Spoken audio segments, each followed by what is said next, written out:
Frères et sœurs, pourquoi la richesse a-t-elle mauvaise presse? Et c'est vrai qu'on peut se contenter d'un réflexe un tout petit peu, j'allais dire, primitif, dire oui, la richesse, ça crée des inégalités, c'est mauvais, ça crée des passions, ça crée... Et donc c'est normal que Jésus nous mette tout de même en garde contre le danger des richesses. Pourtant, c'est un peu plus subtil que ça. Et je crois que même si Jésus a repris sans doute une vieille histoire de rétribution de l'autre côté, qui traînait déjà dans certains récits égyptiens, pour dire que ceux qui avaient été très très riches durant leur vie deviennent plus malheureux, etc. Ceux qui avaient été au contraire pauvres avaient des récompenses, ce qui a donné cette horrible conception de la religion comme ressentiment, n'est-ce pas? Qu'est-ce que c'est que la religion pour Nietzsche? C'est simplement ce qui nous dit qu'il faut se calmer quand on est pauvre parce qu'on va voir ce qu'on va voir de l'autre côté et on va avoir un compte en banque absolument extraordinaire, tandis que ceux qui sont riches ici-bas, ils vont voir ce qu'ils vont voir, eh bien ils vont être complètement dans la misère et la souffrance. Mais Jésus reprend ce texte sans insister sur le côté ressentiment. Et c'est précisément pour ça que ça mérite une réflexion. C'est quand même une certaine attitude, un certain jugement vis-à-vis de la richesse. Et au fond, pourquoi Jésus, d'ailleurs, dans la ligne de la tradition biblique, pourquoi Jésus met-il tellement en garde contre la richesse? Eh bien, je le dis en une formule que vous trouverez peut-être stupide, peu importe, c'est que la richesse, le grand risque de la richesse, c'est que ça rend bête. La richesse, normalement, on pourrait s'en servir pour devenir plus intelligent, mais hélas, la plupart du temps, la richesse, ça rend bête. Pourquoi? C'est précisément ce que montre la parabole. Qu'est-ce que c'est que cette bêtise? Cette bêtise, c'est l'aveuglement. Ce monsieur riche qui descendait les escaliers tous les jours de sa salle de banquet et de festivités n'a jamais vu le pauvre type qui était au pied des escaliers. Il n'a jamais vu que les chiens léchaient ses ulcères. Il n'a jamais vu autour de lui que des bonshommes riches comme lui avec lesquels il pouvait banqueter. Et donc, il s'est construit un monde d'une fausse sécurité absolument incroyable. Il a vécu comme s'il n'y avait jamais de problème. Effectivement, et c'est ça que peut créer la richesse dans la tête d'un homme, ça peut être la source de toutes les fausses sécurités. Donc vous voyez, ce n'est pas les biens de richesse en soi qui sont mauvais, c'est le fait que nous sommes capables, nous les humains, d'utiliser ces biens de richesse comme le moyen de se créer un aveuglement qui finit par confiner à la bêtise, puisque précisément ce monsieur riche, il n'a même pas réfléchi sur ce vieux proverbe traditionnel qu'on n'a jamais vu le coffre-fort à la suite du cercueil. De fait, on n'a jamais vu, enfin, sauf exception, quelqu'un décréter que dans l'ordre du cortège, eh bien, il y aurait, après les chevaux et les choses d'apparat, il y aurait un coffre-fort. Et il n'y a pas de coffre-fort qui fait partie du cortège funéraire. Donc, il n'a pas réfléchi une seconde. Alors évidemment, on peut toujours se dire, oui, mais il a profité de la vie telle qu'elle arrivait. Mais précisément, est-ce qu'on peut vivre la vie simplement comme ça arrive? Très curieux, parce que nous avons inventé dans la société moderne une expression, c'est les assureurs qui ont inventé ça, ça s'appelle l'assurance vie. C'est incroyable, quand même, de pouvoir inventer un mot qui dit « j'ai de l'assurance sur ma vie ». Bon, je sais que ça ne veut pas dire exactement ce que je vais dire là, mais c'est quand même incroyable que ce soit ce qui fait flipper les clients, c'est dire « ah, j'ai une assurance vie ». Mais précisément, ça ne m'assure pas de ma vie. Au mieux, ça peut m'assurer quelques journées d'hôpital très chères. Mais ça n'assure pas la vie. Il n'y a pas d'assurance vie. C'est pas vrai. La création même du mot montre la sottise dans laquelle on peut tomber. C'est de croire qu'effectivement, je vais pouvoir, grâce à ma richesse, m'assurer une sorte de déroulement, de finalisation de ma vie qui va me donner effectivement de terminer le mieux possible, au moins pour ce que j'en vois. Mais parce que c'est ça le pire, c'est que la richesse, et c'est ça un peu que veut dire Jésus, pourquoi le riche, qui est d'ailleurs qualifié souvent de mauvais riche, mais Jésus ne dit pas qu'il est mauvais par lui-même, ce riche.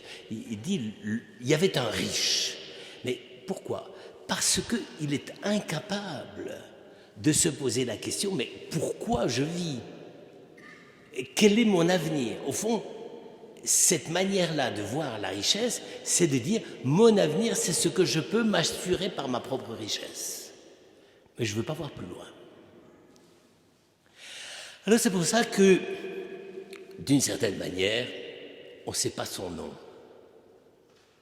On ne sait pas son nom parce que ça peut être tout le monde. Le mauvais riche, ça peut être monsieur tout le monde. Tandis que le pauvre, on connaît son nom.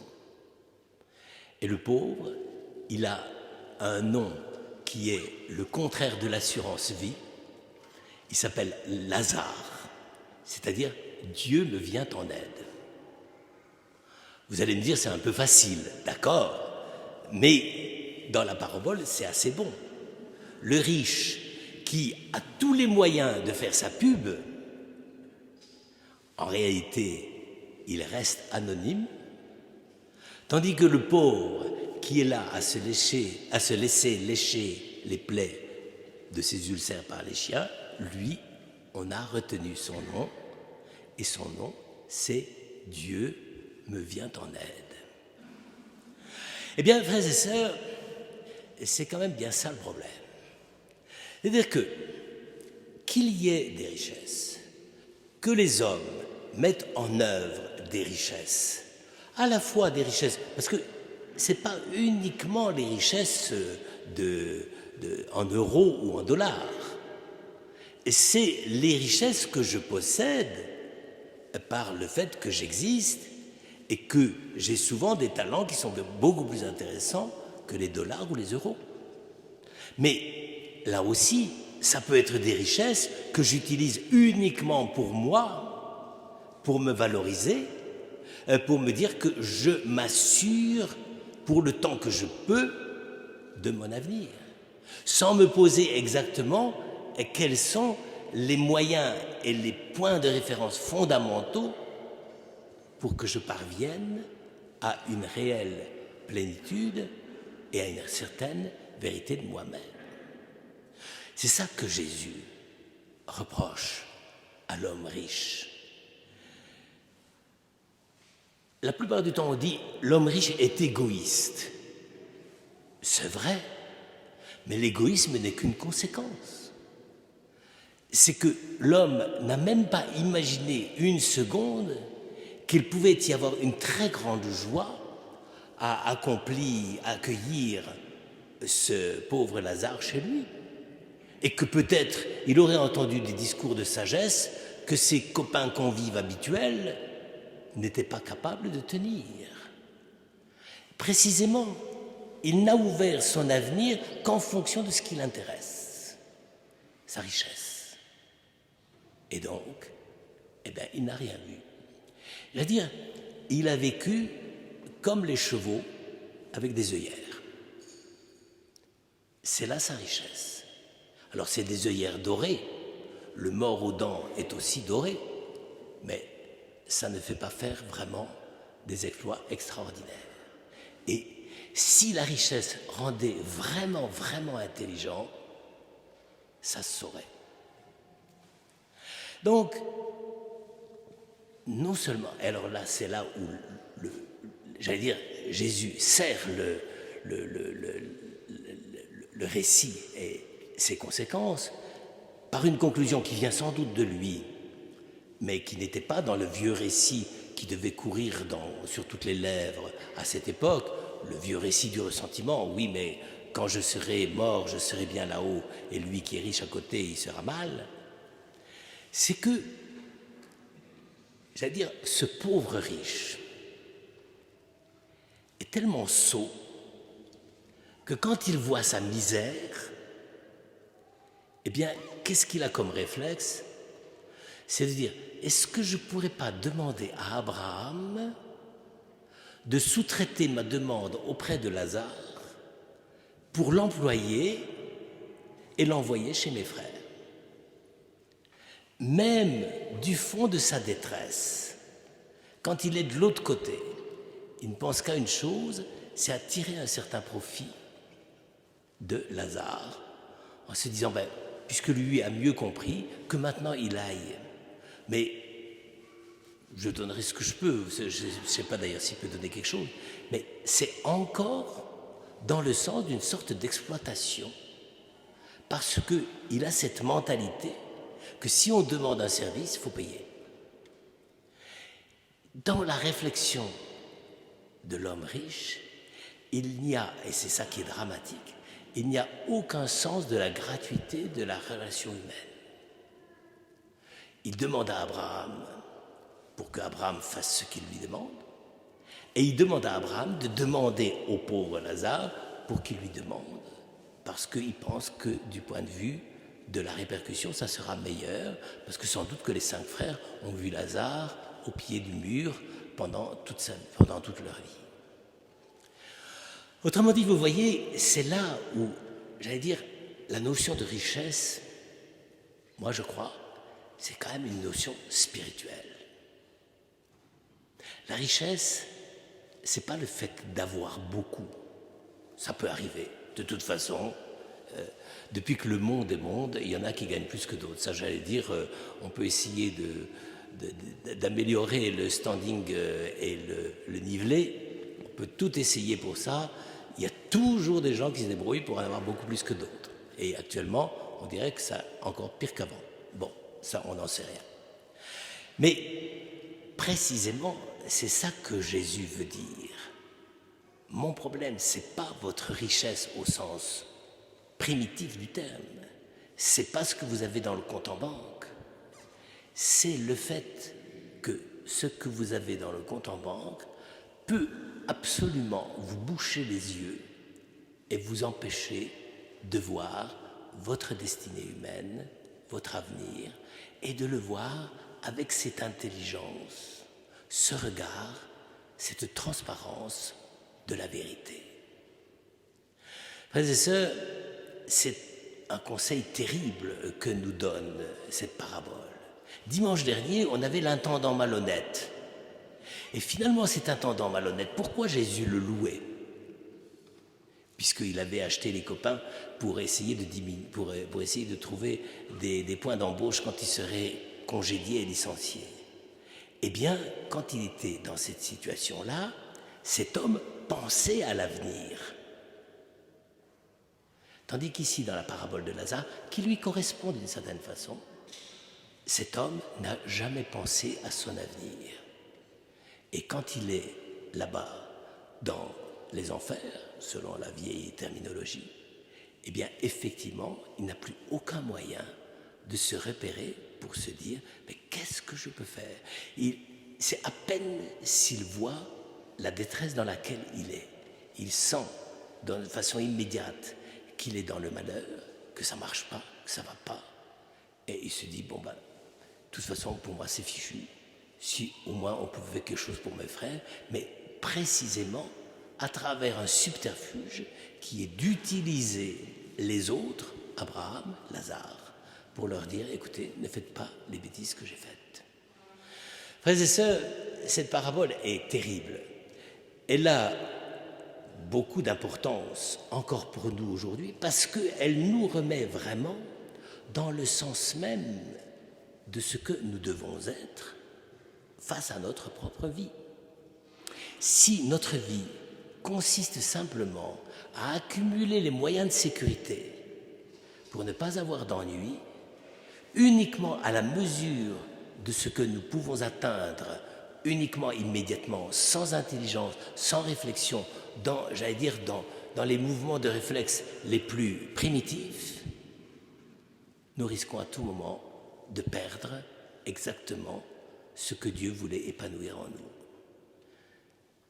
Ce n'est pas simplement une parabole sur la richesse, c'est vraiment une parabole sur notre manière de pouvoir envisager pourquoi Dieu nous a créés.